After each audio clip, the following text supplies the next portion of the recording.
Today we will discuss Taylor's theorem. So what is Taylor's theorem?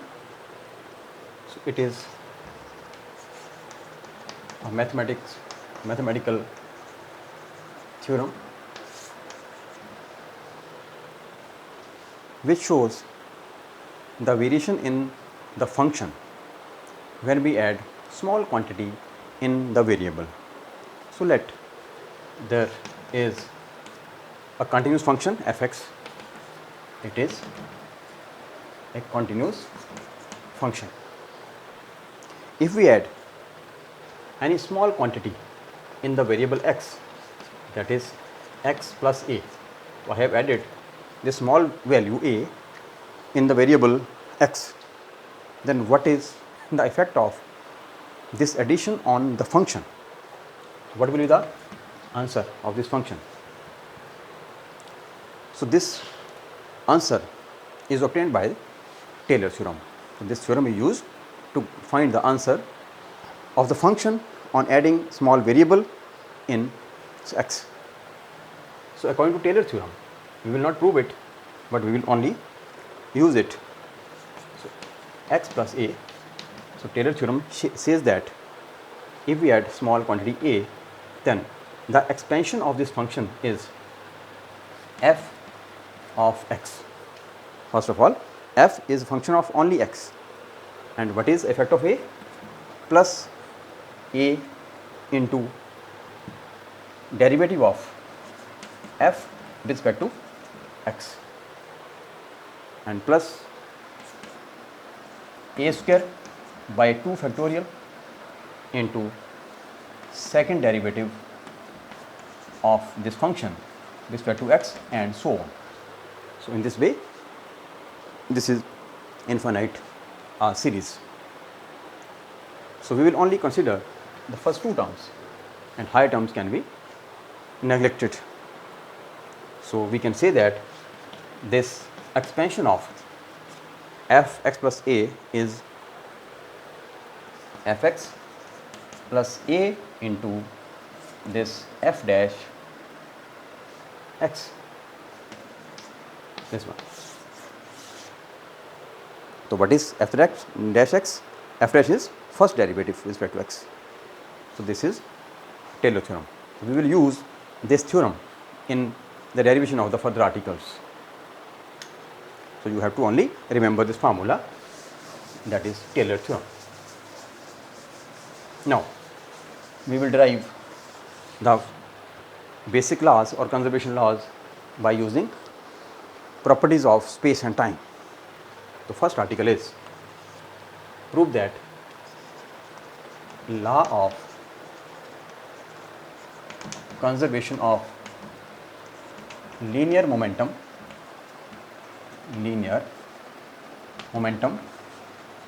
from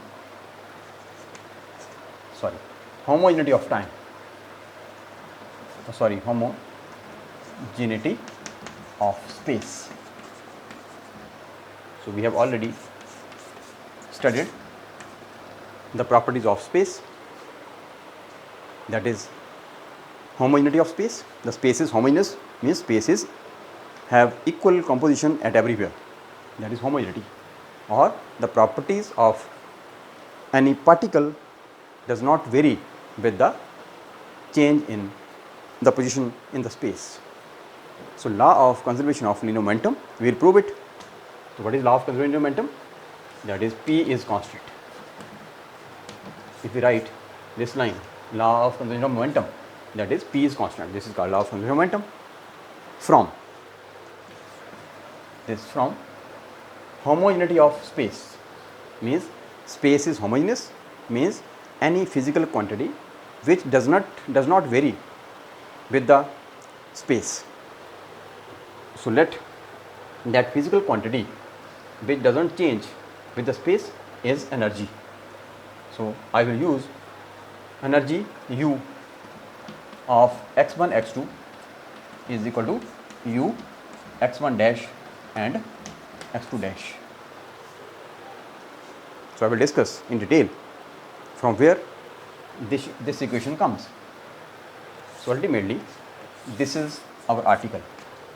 That is, we have to prove P is constant from energy of two particle system with respect to S frame is equal to energy of two particle system with other frame, dash frame. So, we will use two frames. So, this is our first article. So, there are two particles and two frames or two coordinate systems. This is x, y and z, and this frame is called S frame, and second frame is S dash frame. That is, this one is x dash and y is y dash and z become z dash and o become o dash. So, this is called S dash frame. So, I am using the term frame or coordinate system. So, this is first system x, y, z, and this one is second system x dash, y dash and z dash. So, there are two systems. First system is at rest and second system is in motion. So, this system is moving. So, let two particles A and B, is A particle and B particle, which are lying on x axis. A is lying here and B is lying here. Let the position of this particle A from O is x1 and the position of particle B from O is x2. So, these are x1, x2 are the coordinates or the positions of A and B with respect to S frame or O point, and these points are located from O dash. This one is x1 dash and this one is x2 dash. So, these are x1, x2, these are two coordinates, and x1, x2 dash, x1 dash, x2 dash, these are two coordinates. These are two coordinates of the same point A and B in different frames.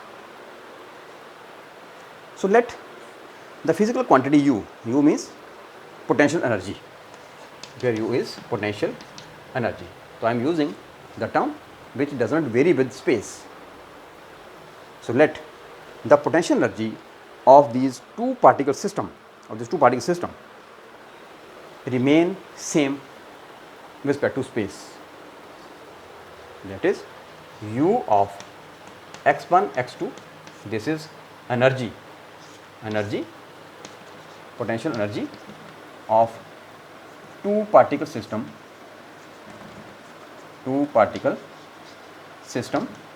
with respect to first S coordinate system or S frame, and U of x1 dash, x2 dash is the potential energy of same two particle system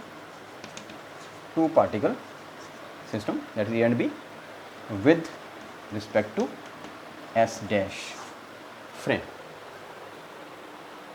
So, we can find the potential energy of this two particle system is U x1 x2 with respect to this frame. According to this frame, the energy of this system is U x1 x2, and energy of this system with respect to S dash frame is U x1 dash, x2 dash. Okay.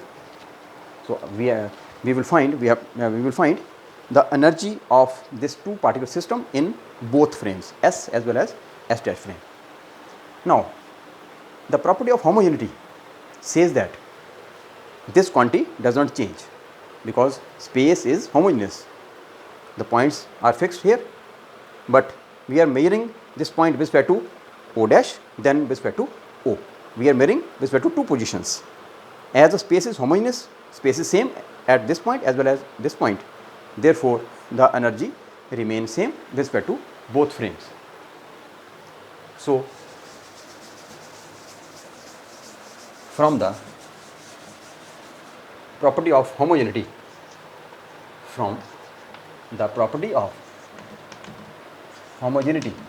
of space, it is clear that U x1 x2 is equal to U x1 dash and x2 dash. So, this is the condition which is obtained from the homogeneity of space. So, this is our main equation. This equation cannot be derived by the other method. It is only from the homogeneity property. Homogeneity means same. So potential energy of two particle system in S frame is same as the potential energy of that particle system in another frame. So this equality means homogeneity. Equality means homogeneity. So we will prove the law of conservation of momentum from this equation. So this is our basic equation, homogeneity. Now we have to prove the principle of conservation of momentum. So we have to change this energy into momentum by using different methods or different formulae. Now from diagram, it is clear that this x1 is greater than x1 dash. By which amount it is greater? Let this distance between O and O dash is A. So from the diagram it is clear that x1 is equal to x1 dash plus A. Clear? Because this is x1 dash and this one this is x1 and this is x1 dash and this is A. So x1 dash plus A, this one, is equal to x1, or x1 dash is equal to x1 minus A. So this is x1 dash. We will find the value of this. We have found the value of this x1 dash. Similarly, x2 dash. What is x2 dash? This is x2 dash, and it is x2 minus A, that is x2 dash. x2 dash is x2 minus A. So this value is x2 dash. So we have found the values of x1 dash and x2 dash from the diagram. So now put these values on right hand side of equation number 1. So equation number 1 becomes u of x1 x2, left hand side remains same, and is equal to u of x1 dash, that is x1 minus A comma x2 minus A. Is it clear? Now we will apply the Taylor theorem here, that is u of this function x1 minus A or plus A. So Taylor theorem is used for plus as well as minus for both signs. So now applying Taylor's theorem on right hand side,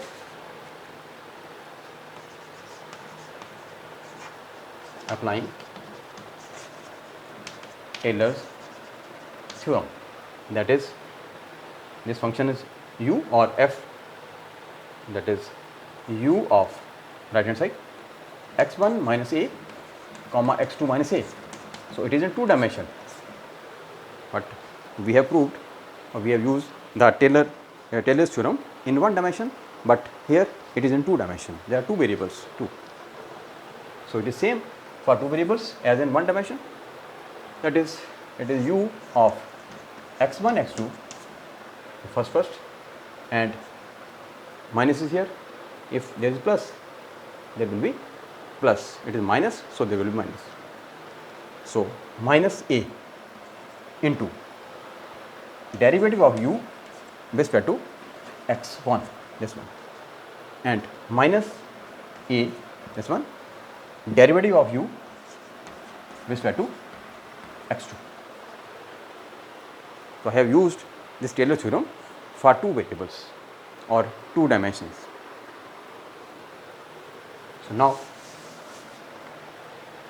we may write this equation number 1 as u of x1 x2 left hand side is equal to, what is right hand side? This one is right hand side, u of x1 x2 minus A into du upon dx 1 minus A du upon dx2. So this u will be cancelled out from both sides, and it is 0 on the left hand side, and on the right hand side it is A du upon dx1 minus A du upon dx2. So this d may be written as curly. Curly means partial derivative. We will read it in the next topic. What is difference between curly and d? So it is just derivative. So solve this equation. Minus is common. Sorry, a is also here. Minus is common. Minus a is common, and remaining term is du upon dx1 plus du upon dx2. Minus a is common, is it? And on the left hand side it is 0, and this minus a, we will divide the minus a to this side. 0 upon minus a becomes 0, or this term is du upon dx1 plus du upon dx2 is 0. This one. This one. Now, applying the formula of conservative force. So we have studied in the previous lecture, that is, force is equal to minus del of u, or what is del? This del is minus ddr of u. It is clear? We have studied in the previous lecture. So same case is here. It is du upon dx1. It is du upon dr. So we can replace this r with x1 and r with x2. So from here it is clear that it will become minus f is equal to du upon dx1. This one. So I have replaced this r as x1. So I have written this r as x1, so dx1, and du upon dx1, and the minus sign multiplying this minus on both sides, we will get this minus f. 1, if it is 1 x1, and this force is also f1. Similarly, the second, du upon dx2 may be written as minus f2. Is it clear? That is, this derivative of du upon dx1 is minus f1 and du upon dx2 is minus f2. So putting these values here, so these values are obtained from conservative force. So putting this value in this equation, let it be equation number 2. So we will get, it is minus f1, simple f1, and it is minus f2. Clear? Du upon dx1 is minus f1, this one, and du upon dx2 is minus f2. So minus f1 minus f2 is 0, or taking minus common, it will x1 f1 plus f2 is 0, or this implies f1 is equal to minus f2. So this is Newton's third law of motion. Newton's third law of motion. Newton's third law. So we can prove Newton's third law of motion from homogeneity of space also. Now, but our aim is to prove conservation of momentum. So we have to prove momentum is constant. So third law, that is f1 is minus f2. We know that this f1, f is since written as dp upon dt. We know that this is second law. So by using this formula, that is, which convert the formula, just convert force into momentum. So this f1 is dp1 upon dt and is equal to minus this f2 is dp2 upon dt. So I have used this formula here for 1 and formula for here for second. So this term will be taken on the left hand side, and d dt of p1 plus d dt of p2 is 0, or taking dt common into p1 plus p2 is 0, or we may write it as the derivative of any quantity is 0. This implies that quantity is constant. Constant, you know that the derivative of constant quantity is 0. So this quantity is constant. So what is p1 plus p2? That is total p. So p is constant. P means total momentum, where P1 plus P2 is P, that is, it is total momentum of two particle system. So this is the conservation of momentum, d momentum. So we have proved it, that is the law of conservation of momentum, that is constant momentum is constant from homogeneity of space. So similarly, we will prove this article again in vector form. So I have used only one component x, but we will use x, y, z means r, just vector form on the same lines in the next lecture. So thank you very much.